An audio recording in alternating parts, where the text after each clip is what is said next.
We're waiting, Herschel. I will be in Georgia on Monday. So if you want to discuss this and all the other allegations made against you and give your side of the story, the Readout team and I would love for you to show up for that debate that you asked me for. And we're just going to keep calling you and calling your team, and hopefully eventually we will get a response. In the meantime, this new report is more evidence of why it just feels so shocking, not just to me, but to a lot of people, that Republicans like Georgia Governor Brian Kemp and Senators Lindsey Graham and others continue to put their own reputations and the dignity of the state of Georgia and of the United States Senate on the line to argue that Herschel Walker would be a better senator than the incumbent Raphael Warnock. I would really love to hear the affirmative case for why Herschel Walker should be a senator, from him or from them. Now, there is one Georgia Republican who managed to take the most feckless stance possible. Lieutenant Governor Jeff Duncan says he showed up to vote, stood in line for however long, I mean, lines are long in Georgia by design, and then just decided he couldn't vote for either Walker or Warnock, so he left without voting at all. Of course, Georgia Republicans are hoping other voters will just fall in line, like this voter NBC's Vaughn Hilliard spoke to this week. I voted for Herschel. I'm a Republican. I own my own business. That's how I voted that way. Did you vote for Herschel in the general election, too? Yes.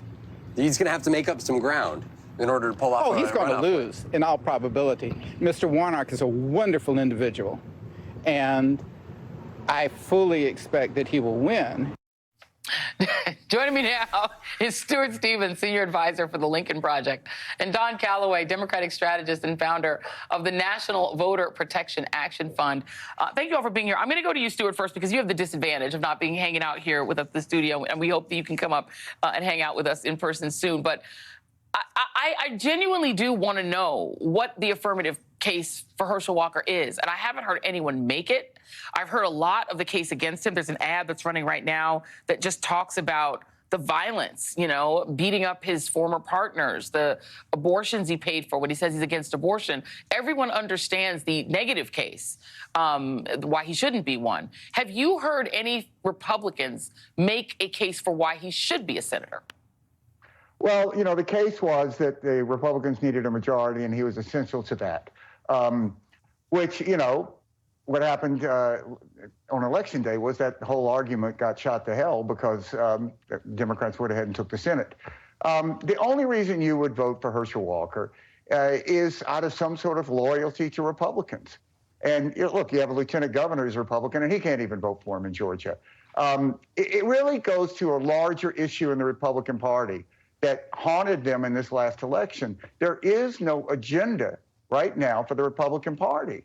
I mean, you have this kind of bathrooms and bedrooms agenda that really just is not motivating people.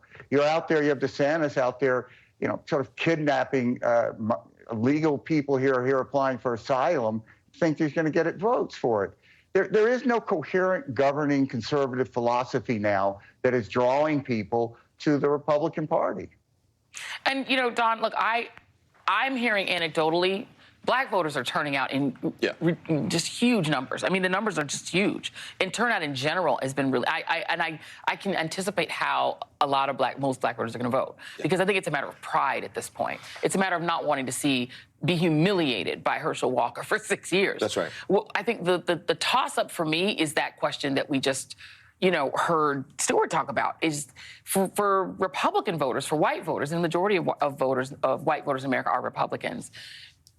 Is it a matter of state pride to have a decent man in that can actually do a whole sentence coherently, or do they not care? And so that's where I don't have clarity. I think that in today's modern governing party, the animating principle is white supremacy, right? And to the extent that you have to elect a Herschel Walker to achieve that, and to the extent that he says, we're not racist, we're voted for Herschel, that's a real talking point in these people's minds. That's the animating principle, and that's worth having an embarrassment like Herschel Walker if it gives you the macro control of the Senate, if it takes away an extraordinary potent weapon in Raphael Warnock, takes him out of the Democratic caucus as opposed to empowering him for a full 6-year term, which is a great asset for Democrats. Bottom line up front, I just want to put this out there for your viewers. Raphael Warnock's going to win this race. The Warriors, the Nsé Ufats, the Antoine Seawrights are reporting to you and me like we're in community with the people who are doing that work and who have dirt under their nails. Raphael Warnock's going to win this race. And so that's just as a practical matter. Another interesting practical political element here is that Jeff Duncan made a political move. He knows the trends and he sees the numbers. He sees the early voting county by county, municipality by municipality. To know that Raphael Warnock's going to win, he's positioning himself in a post-Brian Kemp era to decide, hey, maybe I can be the guy who leads us out of this Trump sludge here in Georgia. But that's not by any means a courageous stance that he took. It is a political stance knowing that he can be the leader of the Georgia Republican Party after Brian Kemp. But Herschel Walker is going to lose, and we can talk philosophically in the coming weeks about why these deeply unserious people have anywhere near a heartbeat chance of being in American leadership. Oh, I can get why. Let me play. This is 3 for my fabulous director in downtown Sterling Brown. This is what Herschel Walker said back in 2020 about reparations to Blaze TV, which is another one of these right-wing online networks. Here he is. She said, have anyone thought about paying the white people that died in the Civil War to free you from slavery? And I said, oh, geez, they're not going to want to talk about that one. No. So I said, when she thought of that, I said, you know, Mom, you're right. Everyone that's coming in talking about their reparations wasn't even around 150 years ago. You know, Stuart, it occurs to me that part of the appeal of Herschel Walker is that he presents a comfortable version of black men that is a controllable kind of throwback version that says, I too want to make sure that the real victims, which is white Americans, are the ones who get the reparations, right? Like, that's what he literally said. I mean, he takes it that far, and I feel like my question has always been, how many people are clinging to that version, you know, and how many people are willing to wake up from it? And Georgia always felt like a modern-leaning state that says maybe we don't want that, but I just don't know. You know, this is really a fascinating question, because is there really anybody in America that thinks that the Republican Party would have gone out and gotten Herschel Walker if the Democratic senator was not an African American? And it really goes at sort of the hollowness of the appeal and the failure of the Republican Party ever since Goldwater to appeal to African-American voters in any large numbers. So they think the only reason they're voting for Warnock is because he's African-American. So if we get an African-American, well, then this is going to be the same, and they're going to vote for our guy, at least in, you know, large numbers, because all they care about is electing an African-American. And having been inside the Republican Party, I can say I've been in those meetings. And there is a terrible misunderstanding about this that really haunts the Republican Party. And they've never done the work that needs to be done to ask themselves, why is it that 90+% of African Americans don't vote for Republicans? Including most black men. I know they want him to say that's not true, but it is true. Let me play the kind of prototype for what Democrats look for in black candidates. Here's President Obama. He's live right now. The character, the track record of service that would justify him representing Georgia in the United States Senate. Now, if you had forgotten what I said the last time, it's okay, because you just have to wait a minute. He reminds you every time he opens his mouth. I mean, every day. Every day he comes up with something. Every day. Since the last time I was here, Mr. Walker has been talking about issues that are of great importance to the people of Georgia. Like whether it's better to be a vampire or a werewolf.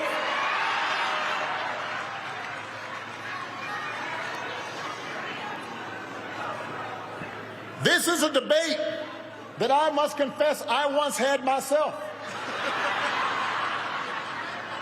When I was 7. Then I grew up.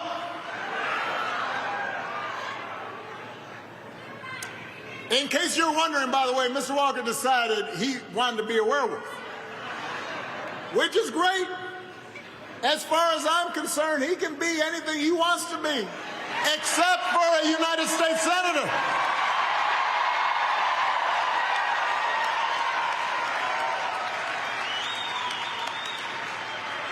Since the last time I was here, apparently he also claimed that he used to let me beat him at basketball. But then he admitted that we've never actually met. So I guess this was more of an imaginary whooping that I laid on him.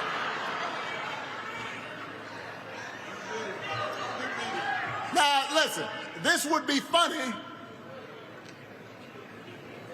if he weren't running for Senate. We all know some folks in our lives who we don't wish them ill will. They say crazy stuff. We're all like, well, you know, Uncle Joe, you know what happened to him. You know, it's okay. They're part of the family, but you don't give them serious responsibilities. When you spend more time thinking about horror movie fantasies than you do thinking about the people you want to represent, that says something about your priorities. When again and again you serve up bald-faced lies, just make stuff up, that says something about the kind of person you are and the kind of leader you would be if you were in the United States Senate. So, Georgia, look, I'm not telling you something you don't know. You deserve a senator you can be proud of. Somebody who will talk straight to you. Somebody who will fight for you. Somebody who will garner respect in Washington. Somebody like Reverend Warnock, who's been doing it responsibly and conscientiously and effectively, not just in the Senate, not just in the last few years, but his entire adult life.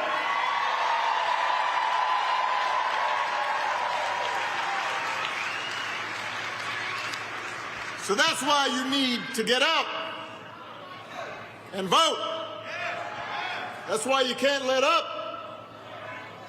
Because change doesn't happen in one election. It doesn't even happen in 2 elections. It doesn't even happen in 5 elections.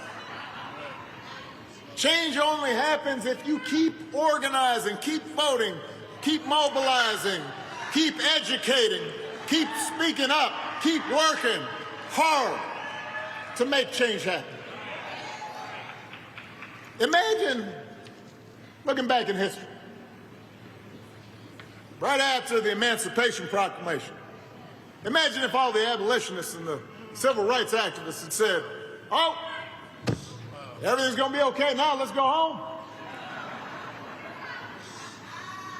Imagine if, after some women, not all women, but some women, got the right to vote, organizers said, oh, all right, I got mine. We're all equal now. Our work is done here. Imagine where we would be.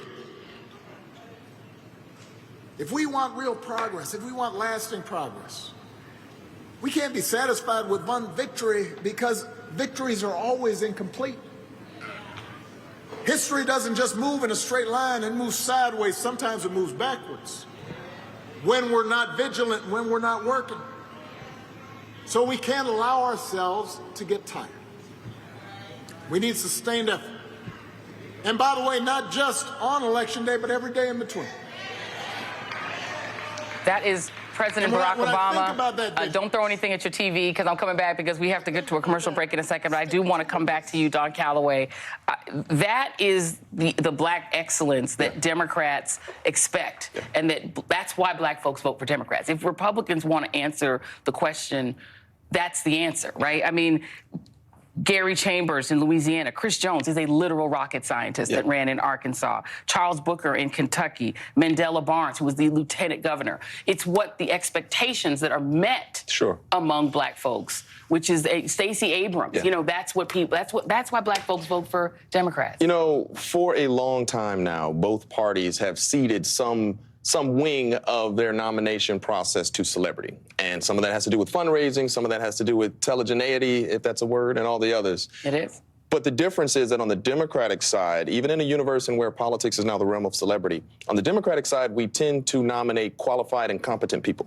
There's no evidence that that is the case on the Republican side from everything for president with Donald Trump. If you notice, that diatribe about werewolves and vampires was very similar to his comparison at the White House Correspondents' Dinner of Donald Trump making decisions between who to fire, Ed Begley Jr. or Lil Jon, right? It's the same stuff, because these are a deeply unqualified universe of people that came as a residual effect of the Donald Trump years. But it is more indicative of the idea that the Republican Party would rather give the reins of the American experiment to these unqualified, deeply flawed characters, rather than let everyone play equally. And I don't want to get too philosophical. I'm a political practitioner, but there's a philosophy that guides what we do in reaching out to these voters and in organizing votes. And the philosophical right here is that one half of the American experiment would rather burn it down than live in a universe where you and I and Barack Obama get to participate freely in our multicultural democracy. Yeah. And that's really the moment that we're going to have to think about far beyond Tuesday, when, by the way, Senator Reverend Raphael Warnock is going to win. And we can all breathe easy about the idea of not having to rely on Sinema or Manchin in a 51 true majority Senate. When you respect your voters, yes, you take them seriously, you give them Barack Obama. And when you don't, on the other side, you give them Dr. Oz and Donald Trump. That's and right. You give them entertainment. That's right. Because you know that they're not going to expect policy from you anyway. And Ted Cruz. And Ted Cruz. Who is that with a Harvard degree? Rand Paul. And Rand Paul, who is that with a doctorate. A doctorate that he gave himself. Himself. Right? Yeah. Hello. Yeah. Okay, well, Stuart Stevens. We lost Stuart Stevens' audio, so thank you, Stuart Stevens. We appreciate you, my friend. Don Calloway, thank you very much, my friend. Appreciate you both. All right, coming up next, so much.